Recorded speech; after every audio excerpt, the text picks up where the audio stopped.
Oh, is there a camera here? Oh. Hi. I mean, if you spend any time with this band, you realize there's like, it can just get, things can get out of hand. Got chickens in my sack, bloodhounds on my back, keep my skillet good and greasy all the time, keep my skillet good and greasy all the time. Finally, he's gone. It's just me and you. Now we lock the door.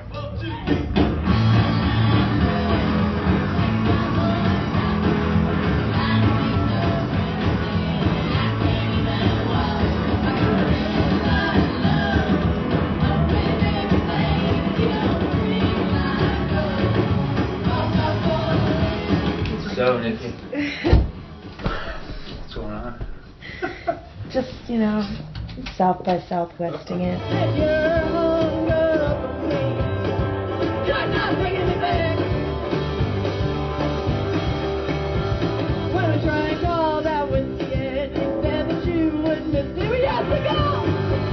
We are really influenced by like roots country music.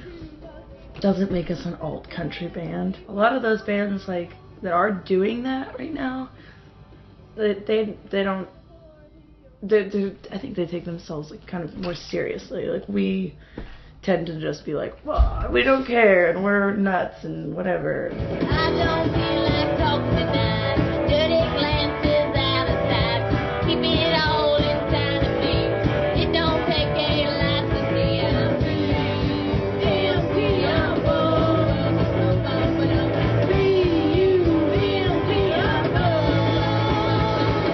It was the summer after my freshman year of college, and I'd gone to Middle Tennessee State in Murfreesboro, Tennessee. Heard about this camp where all these girls come and learn guitar, and was so inspired by the idea that I was like, I'm buying a plane ticket, get on a plane, I'm gonna go volunteer and teach guitar, and it totally changed my perspective on music. That's kind of the whole link, I think, between the whole band. And then at Rock and Roll Camp, there was no one teaching the beginner drum class.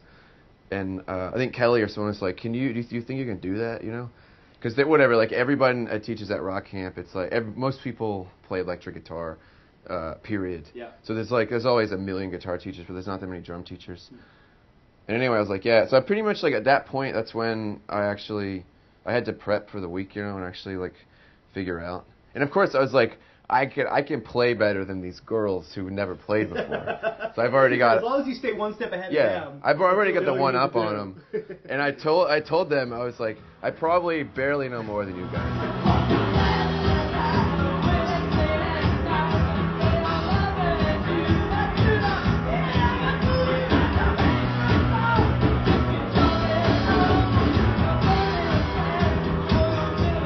When you go and you leave on the road, it takes about a week to get into it, no matter how many times you've been on the road, really. I don't know, physically and mentally just like used to being somewhere different every day. I like long tours, like a month long is the perfect time, because then by the end of it, you're ready to go home, but it wasn't too long.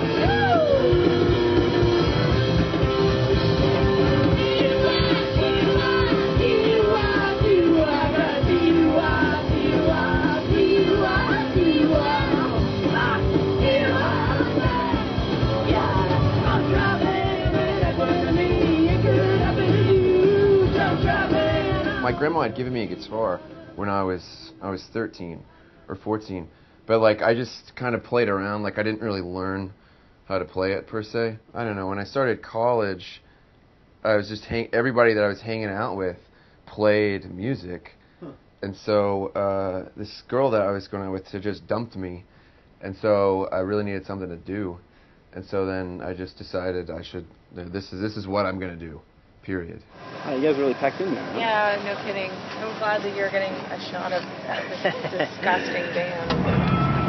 So anyway, we've put how many miles? 60,000 miles in 1 year on We this band? put almost 100 since we got it. Has it ever given you any problems? Yeah, ask me to put down the window. Can you roll down the window? I want to order a cheeseburger. Hey, try getting through the Canadian border with that one, y'all. It's so hard to say goodbye to yesterday.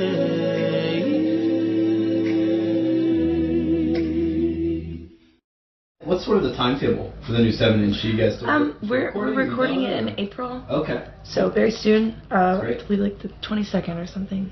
Are you going to come back up to New York and work with Jeff? Jeff is actually coming down to work in Nashville with us that's at wonderful. Playground Sound, and him and Adam Landry, who owns the studio, they're going to be co-producing. Gotcha. And see how that goes. So hopefully we can record our full length in Nashville instead of having to go up to, because we found like a really great, engineer and producer in Nashville that knows. It's not going to try to give us a Nashville sound, We're going to debut a new artist on our label, this crazy band called Fun Sticks. Fun Sticks. It's actually Jesse and Lynn's band, but one side's going to be those Darlins, the other side is going to be Fun Sticks.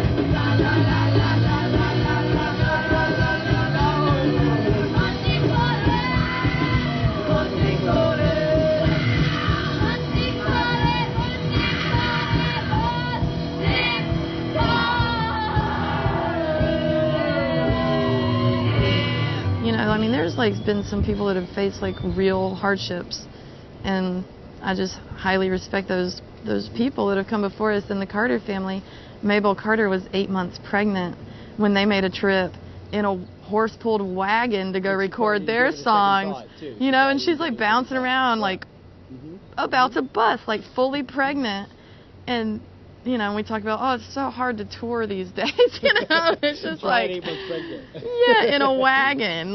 Those people cared. They had drive, they had passion. People talk about women in the industry and what's it like now and is it tough and all this stuff. It's just no. I get to walk around in sparkly shorts and play music. This is amazing. I feel like we're making a lot of progress and times are changing and all of those good things.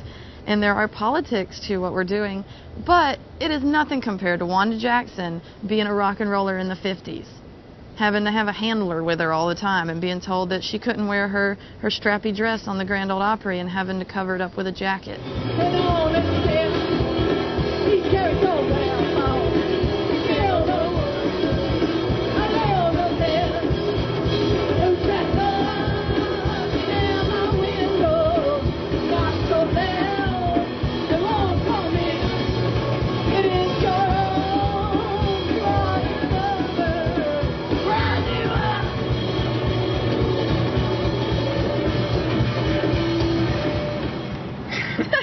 We played a game on the way down here to find bands. We're a band too. And then when it was a false alarm. There's a point system involved. It was really funny because we thought it was going to be such a fun game, but it really ended up being really boring.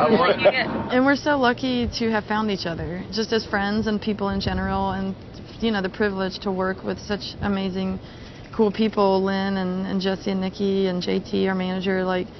It's like a chosen family, that we help each other and support each other, and just to have so much in common, but also enough differences to keep our relationship interesting. It's like fish back here. A fish, or is that just... Is that fish or is that a vegetable? I wasn't gonna say anything, but No, it's. Is it you? It's not me. Kelly. We had been playing together for a little while before we got to that point where we were like, oh, shit, we're a band? Huh. We didn't even notice. We'd just been playing and having fun. It was just, the three of us playing acoustic, Carter family cover songs, and weren't really writing that much of our own material.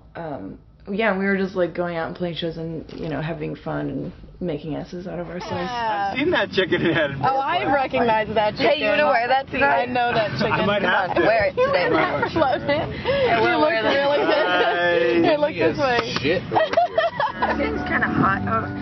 It is really hot. There are people who are performers, and they, Otis Redding, Aretha Franklin, people who just, Dolly Parton, who will just take a song, and when they perform it, it's their song. And it really doesn't matter who wrote it when it's a great song and it's interpreted by a great artist. We never want to write anything that we don't feel like right. Like you know, like a song that we would have to force ourselves to be something other than like what we are. I think the record's going to be really interesting because a lot of the songs Jesse's been writing and stuff, really like garage rocky and sounding songs, and Kelly's been, you know, writing some really country songs. I don't know what the hell I've been writing. Garbage.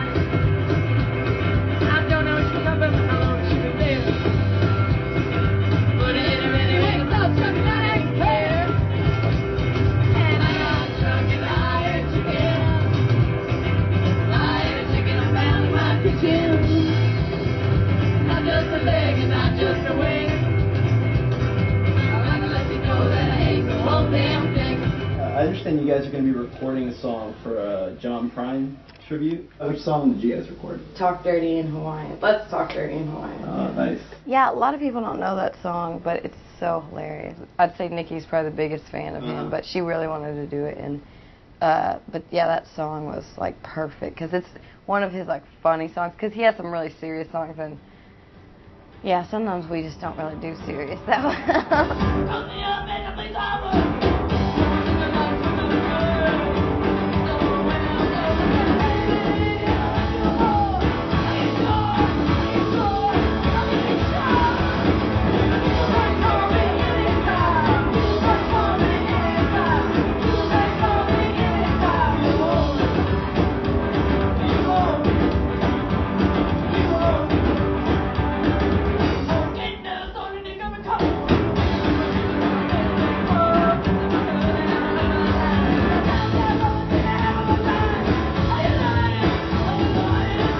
About to go on an Australian tour with a band called the Wagons from Australia. Mm-hmm. How do you feel about going to Australia? It's pretty exciting. I'm so excited. Yeah, I can't even like believe it right now.